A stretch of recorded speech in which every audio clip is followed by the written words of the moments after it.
Ya Rasulullah salamun alaik Ya Rafi'a Syan Ya Rafi'a Syan Ya Rafi'a Syani wa daraji. Jamaah sekalian yang dirahmati oleh Allah Subhanahu wa taala, alhamdulillah kembali dengan izin Allah Subhanahu wa taala kita melanjutkan daripada amaliyah rutin kita, yaitu pembacaan Rautibul Atas di setiap malam Kamis. Kemudian dilanjutkan dengan niat kita sama-sama thalabul ilmi. Mudah-mudahan Allah Subhanahu wa taala dengan rahmat dan ridha-Nya menjadikan amaliyah kita sebagai amal ibadah yang diterima dan diridai, diberikan keberkahan kepada kita dunia dan akhirat, amin ya rabbal alamin.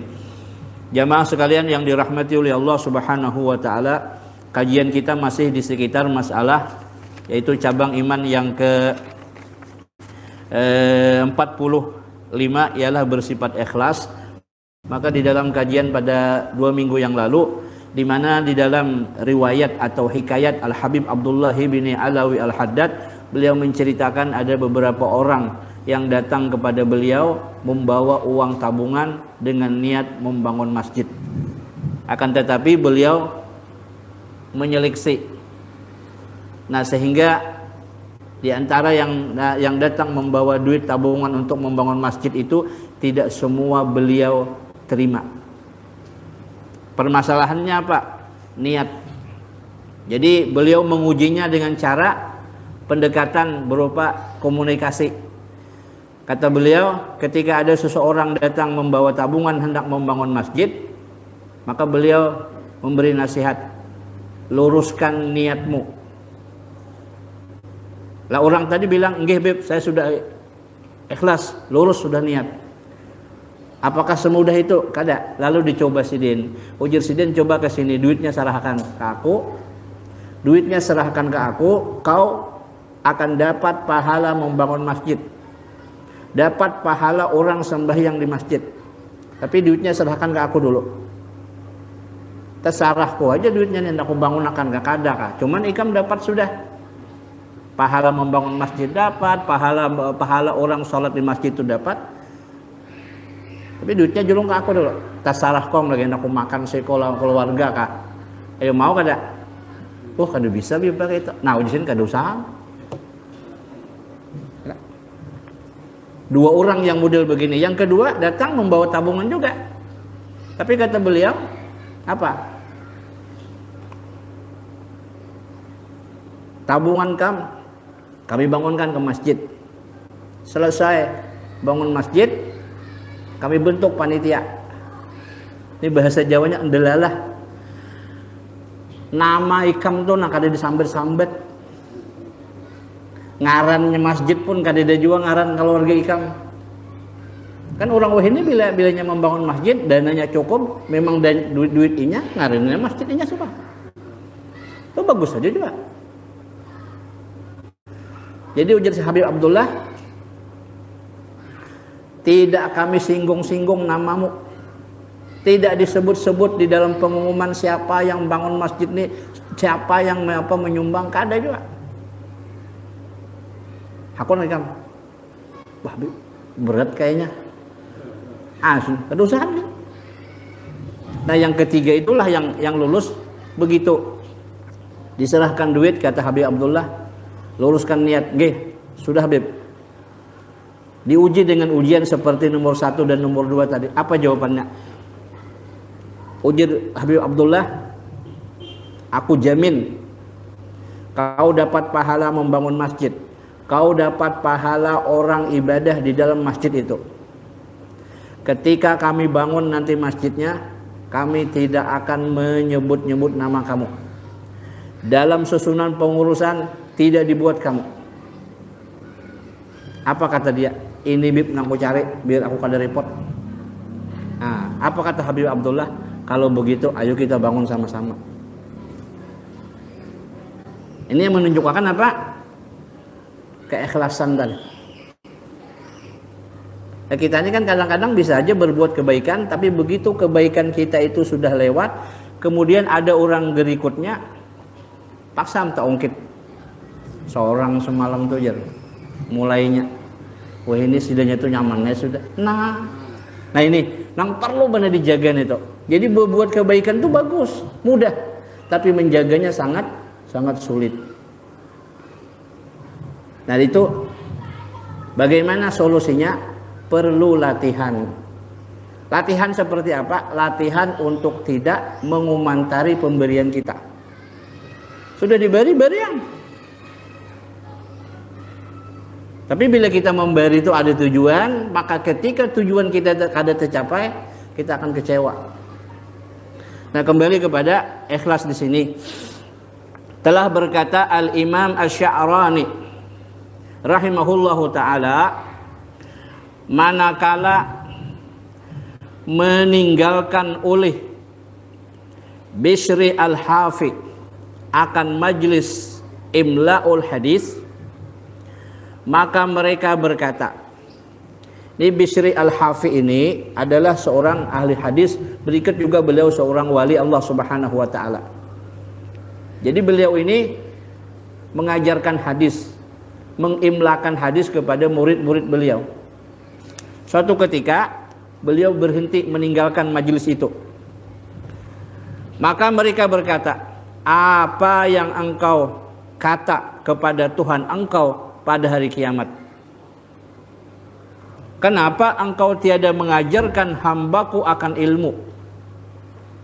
Maka ia menjawab, aku akan mengata, wahai Tuhanku, sesungguhnya engkau telah memerintahkan kepadaku akan ikhlas, dan aku tiada mendapati pada diriku akan ikhlas. Ini perlu kita cermati. Bishri Al-Hafi, seorang ulama, seorang wali Allah Subhanahu wa taala, ahli hadis. Beliau mengajarkan hadis. Suatu ketika berhenti, kada mau lagi sidin. Jadi ada di antara murid-murid beliau, bahkan kenalan-kenalan beliau, kawan-kawan beliau bertanya. Pertanyaannya ini sangat memojokkan. Apa pertanyaannya? Ujar kawan-kawan beliau ini kan.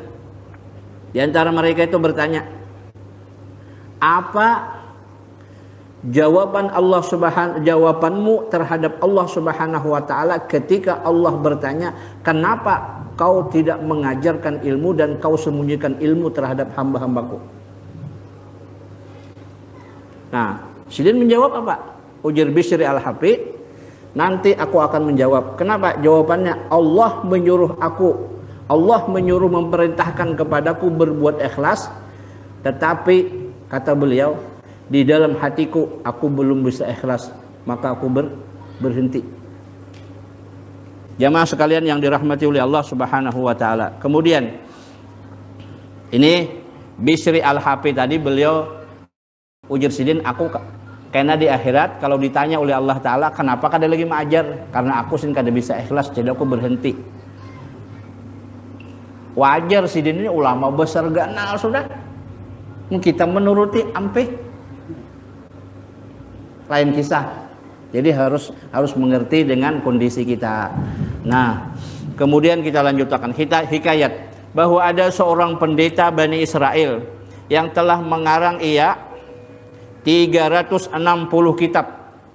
360 kitab, banyak karangannya. Sehingga wantar, terkenal dan masyhur ke seluruh penjuru. Maka mewahyukan Allah Ta'ala kepada Nabi pada masa itu, katakan olehmu kepada pendeta itu, engkau telah memenuhi bumi dengan sifat munafik.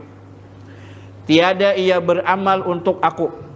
Manakala Nabi itu memberitahukan kepadanya, maka ia pingsan waktu itu juga dan membuang semua kitab karangannya, dan ia mendatangi gua di atas gunung untuk beribadah kepada Allah Subhanahu wa taala. Zaman dahulu itu nyaman. Apa nyamannya? Ada apa-apa kesalahan umat tuh nabinya langsung bertindak. Apalagi zaman Nabi Musa. Nyaman benar. Ujian Nabi datang bibinian ke wadah Nabi Musa. Wahai Nabi Musa, kenapa aku ini kada berenakan? Tolong bah, mintakan Allah Ta'ala. Nabi Musa bah, ya Allah nah, ini ibu ini kenapa kada berenakan? Dijawab oleh Allah Ta'ala, wahai Musa, memang kutakdirakan dia itu mandul selawasan. Nabi Musa menyampaikan kada ditutup-tutupi pula. Sampaikan, Bu, tadi Allah Ta'ala madahkan, kenapa? Pian mandul takdirnya seumur hidup pian mandul. Allah Ta'ala madahkan. Coba kira-kira mun kita dibantai kayak itu, aduh, hancur hatilah. Tapi si ibu ini kada. Tiap malam, ya Arhamar Rahimin, ya Arhamar Rahimin, ya Arhamar Rahimin. Beberapa tahun kemudian datang menggendong anak si perempuan nih, lewat di hadapan Nabi Musa. Tahu rasa semalam madahkan komando nih anakku. Apa yang terjadi? Nabi Musa capat, ya Allah, beberapa tahun yang lalu kau takdirkan bahwa dia itu mandul, kenapa dia punya anak? Ujar Allah Ta'ala, bujur wahai Musa, ku takdirakan mandul dia, cuman aku kada tega. Tiap malam dia sebut namaku, ya Arhamar Rahimin, ya Arhamar. Kada tega wahai Musa aku, kurubah takdirnya. Jadi kita tuh artinya jangan putus asa tau. Ya, gagal sekali coba lagi. Maka nyaman bana kita itu sudah diberi jatah oleh Rasulullah. Siapa saja menyambat ya Arhamar Rahimin, ya Arhamar Rahimin, ya Arhamar Rahimin.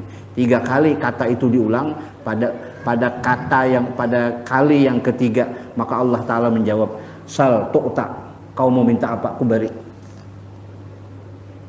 Cuman kadang-kadang kita itu penajamannya tuh berdoa itu kadang-kadang banu yakin bujur banu kada. Apalagi melihat rekening masih ada isinya, kebun masih ada, toko masih buka. Ya Allah. Coba seperti orang tenggelam di laut.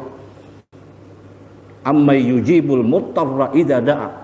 Kalau sudah kondisi seperti itu, pasti begitu berlinang air mata terbuka hijab, kabul.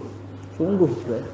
Maka Imam Ghazali ketika beliau memberikan nasihat, ketika doamu sulit dikabulkan, maka solusi yang terbaik adalah di tengah malam kau ambil air wudu, kau keluar cari tempat sunyi, yang di tempat itulah kau sujud kepada Allah Subhanahu wa Ta'ala tanpa memakai sejadah.